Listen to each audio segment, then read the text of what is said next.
중징계를 받았습니다. 징계 사유는 직무상 의무 위반과 품위 손상이었습니다. 이른바 한동훈 독직폭행 혐의가 대법원에서 무죄가 확정되었음에도 윤석열 검찰이 다시 중징계로 보복한 것입니다. 지난 2020년 7월 29일 서울중앙지검 형사 1부를 담당하던 정진웅 부장검사는 채널A 사건과 연루된 한동훈 위원장에 대한 압수수색을 실시하였습니다.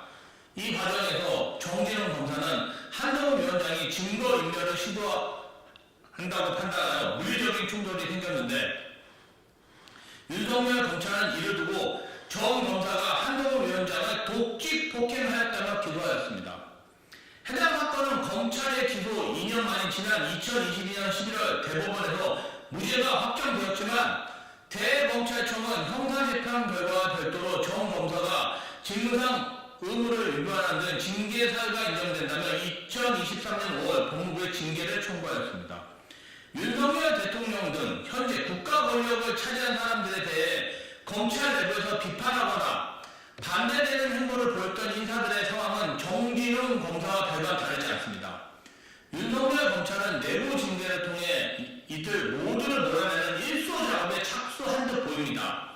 올해 2월에는 2020년 이른바 윤석열 찍어내기 감찰에 관여했다는 이유로 박은정 광주지검 부장검사가 최고 수준의 징계인 해임 처분을 받았습니다.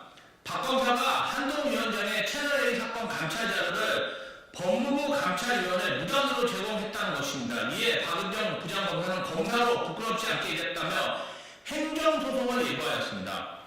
박 검사에 앞서 이성윤 전 검사장 또한 징계를 통해 해임 처분을 받았습니다. 윤석열 사단은 전두환 하나에 비견된다는 그의 언급이 검찰의 명예를 훼손했다는 것이 해임 처분의 이유입니다. 검찰 내 비용 행보를 보인 인사들이 재판에서 무죄 판결을 받아도 터무니없는 이유로 중징계를 받고 찍어내어지고 있는 것과는 반대로 친윤 검사는 재판에서 혐의가 인정되더라도 징계를 피해가고 오히려 승진을 하는 등 조직 내에서 승승장구하고 있습니다. 고발사 주목의 핵심 당사자인 손, 중, 성 검사가 대표적인 사례입니다. 윤석열 대통령의 핵심 측근으로 손꼽히는 손 검사에 대해 검찰은 고발사주 의혹 1심 판결이 나오기 전에 이미 감찰을 종료했고 징계를 청구하지도 않았습니다. 이후 법원이 고발사주 혐의에 대해 대부분 인정하여 손 검사는 실형을 선고받았지만 그는 이미 검사장으로 승진한 상태였습니다. 재판이 진행되고 있는 상황에서 이례적인 검찰의 비위 혐의가 없다는 감찰 결과는 당시 수사하고 기소한 공수처를 무시하고 법원의 압박을 행사하려 한다는 언론의 의심을 받을 정도였습니다. 윤석열 검찰의 이런 친윤 비윤 검사에 대한 상반된 행보는 노골적인 것을 넘어서 당당해 보이기까지 합니다. 국민의 시선은 안중에도 없다는 행태는 놀라기까지 합니다. 대한민국 어떤 조직보다 공평무사해야 할 조직이 가장 불공정한 모습을 보입니다. 국가와 국민만을 위해 헌신해야 할 조직에서 특정 파벌이 득세하고 승승장구하고 있습니다. 검찰과 법무부의 징계 권한이 검찰 내 특정 전파의 칼이 되어 사용되고 있습니다. 현재 검찰에는 친윤 검사만 있지는 않을 것입니다.